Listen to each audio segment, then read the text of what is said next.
Right, we are teetering on the precipice a little bit. Uh, I'm, he's being a little bit needy this morning, but I'm loving it. So I'm going to where he is.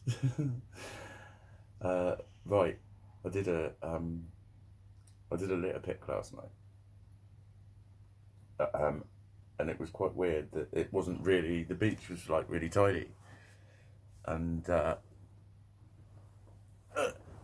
on, I'll just move my arse. There we go, and the beach was really tidy, so I ended up doing like the car park and all up round where I used to live. It's really close to where I used to live. It was went to the gardens, the Cliff Gardens. I remember literally my very first day that I lived there when I woke up, went for a walk. It was a really sunny day, and it was literally 18 years ago. It was June. Um, so yeah, just completed 18 years and a week or two ago. Was the anniversary of moving there, and it brought up a lot of stuff, emotional stuff, and a lot of stuff to do with where I'm at now and whatever. But that is one of the things. That's what I thought straight away. It's like, do you know what? That is where perception comes in. Really, I never doubt or disbelieve any of the stuff that people prescribe me. It's just I know what I did clear out and what did work, and I know what was still fucking left and the stuff that still was not budging and all of that shit. So it's not that I reject it. That's what people don't get. But it just takes too fucking long to explain to someone who's already just patronising you, basically, coming in at step one. I haven't just discovered this yesterday. For fuck's sake. Um. Anyway, anyway, it is one of the things that can be dealt with perception. It's like I was at where I was at. I don't regret anything that I've done because I'm me and I responded the way I responded. I was in a very bad space for a long time, and I had to fucking get out of there. And there was a lot of fucking toxic people there. Oh dear, oh dear, I've got a wee nip there. Too much tummy. Too much tummying gets you bitten. I'm so sorry, kids. I'm so sorry. That's your personal boundaries. You were right to bite me. I'm really in an abusive relationship. I apologise to him every time he scratches me. I really do. But I just think it's different with animals. They will never attack you, ever, for their own gain. Not a pet. He won't. He won't attack me for his own gain.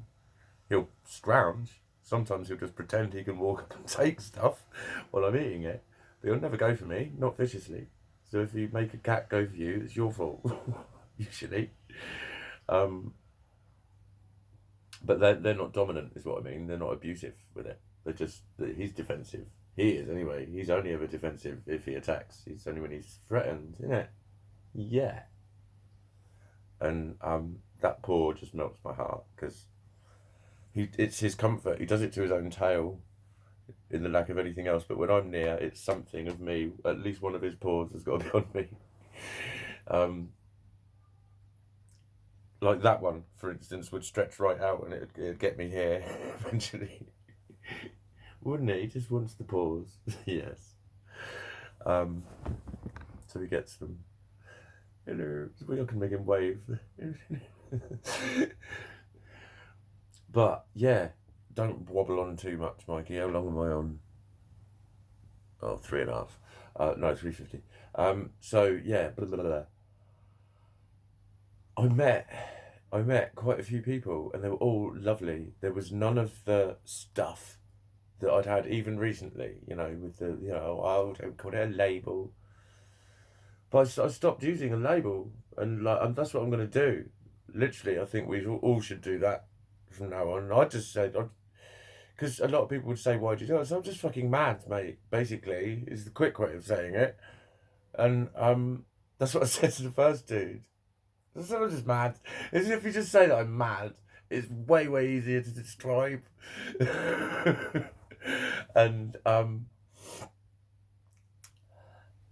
use that same analogy of like the noise inside my head. There's lots of noise inside my head. So if I put it outside of my head gets quieter. And he just went, nice way of putting it, mate. Very nice and simple.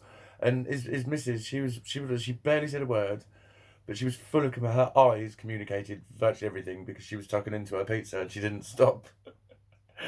But she was, but still with a very keen interest. She was just eating her fucking pizza, and probably was like the speed I talk at. She was gonna say something, think I'll just finish this mouthful and then I'll say something, but then I was already on to something else. But she was lovely. There was quite a few like couples and groups, and everyone would just approach me and like, "You're the bloke that dances, aren't you?" Even like some youngers, and I'm there with all my makeup on, and there's like, you know, lads, proper lads, big fucking group of them. There's this dude comes up, and he's like, "You're the one that fucking raves all the time," and I was like, "Yeah," and like a load of them knew me, and they chatted for a while, and I just told them about it as well. I said it's a lot to do. It is a lot to do with my mental health, and why the fuck should I lie? Why the fuck should mental health be such a sort of? Oh, why do you need to bring it up? That's what I've been asked. Why do you need to tell people? Well, why don't I need to fucking tell people? Actually, why don't I if it's me? Why, you know, why would someone not say if they were just chatting about something? Oh, I'm on a bike ride. Why wouldn't they say that they've broken their leg? It's a normal conversation. If people ask me why I'm limping, you know. But I didn't get any of the challenges, and that was another thing actually that was beautiful about that post. I think only one person told me what to think. Everyone else was just took it at face value with me. There was a lot of like, don't let it get to you and all that, but you know, I boiled those bits out because there was just a lot of encouragement to keep doing it, and just, you know, that recognition of the fact that no, this is just you, regardless of what it looks like or what it seems like or anyone else can describe it as. And that's what's genuine about it. And I remember saying that to one of the couples actually when I said a guy joined me the other day, and I felt really kind of like, and she was like, "No, come on, he's just doing the same as you." And I said, "But he's not though, because he's going, oh, look what he's doing. That looks really cool. I want to do it too. It's not his thing. He's not being spontaneous and he's not living from his high. He is when he's dancing and he's thinking, he's appreciating it. But to me, it's like hang on, this is my thing. There's just two people that when they dance with me, I'm like it. But everyone else that joins me, I'm just happy because I kind of know they're not staying forever. Do you know what I mean? Like the two girls that joined me the other day that could really fucking dance.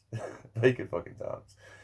One of them said I could dance with you all day, and with her I didn't mind. They were making it look good. They had loads of energy. But I kind of also knew that they didn't. They stayed for about 15 minutes or something like that. It was lovely, but didn't really. And they just went, bye. There was no big deal out of it. It was just something that they did. But yeah, it's that.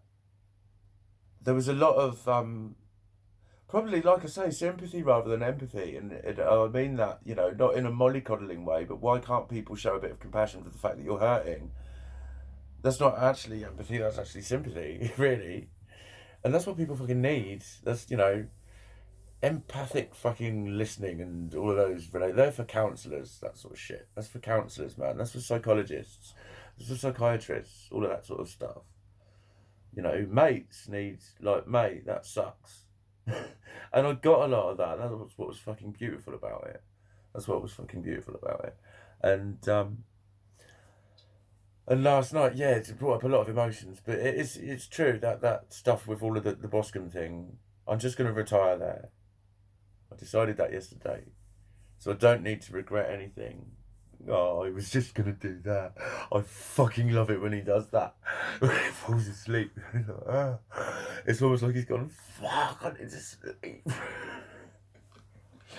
Lovely little booty boo. I fucking love you. I fucking love you. I do. I fucking love you.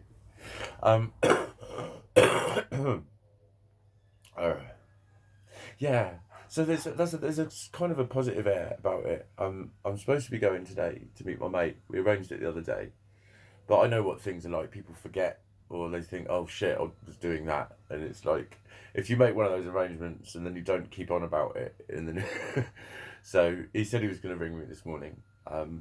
But if he doesn't, I'll be down there anyway. I'll probably go down there anyway later. I've got to go to Boston this morning in my car because I don't want to cycle back with the two tubs of protein shake because they're on offer. So I need to take my car, my truck. But then I'll be on the bike this afternoon. I feel, and I'm probably back to Boscombe again. It's weird. It's weird. Like all the times I've been there into the town, it's not felt quite so nostalgic. It's because those were the areas where I used to walk when I wasn't shopping. When I used to walk all the fucking time. I used to have to. We used to walk up to Hengistbury Head and all around there, and it was just like all of that. I just thought this is home, and it's. I know what it's to do with. It's to do with that sense of belonging somewhere and being part of something and blah blah blah blah. But I can change that with perception. It's like I just need to think of putting new roots down and growing and changing, and manifesting that sort of stuff in a positive way. Um, but it was bittersweet. It was bittersweet. I kind of liked it. I kind of liked it, and I do not be able to seem to stay away from the place. Um,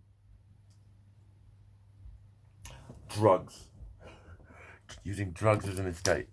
I put those there to prompt myself, but I suddenly thought, why the fuck is my legs getting so busy? And as you can see, it was because I hadn't taken my drugs yet that the doctor gave me to suppress my personality. I think that's the end of this video now. Nah. Fuck knows what point I was making, if I was making it. It was bittersweet. It was bittersweet. I think that's the end of this video. Basically, I think I've just totally car crashed by taking my drugs. But I think I've got my thinkoids out the way, and today's a new day. And it's a full moon tomorrow as well. It's a full moon. And that's the completion of a cycle. That's what I was going to say. Full moons mark the end of something. So that's the thing to manifest in your affirmations, guys. I'm going to set you some homework. That's the thing to manifest. Is that this is the end of all of the confusion and horribility, horribleness, and the beginnings of new growth and positivity within and without me, and I shall bid thee a good morning.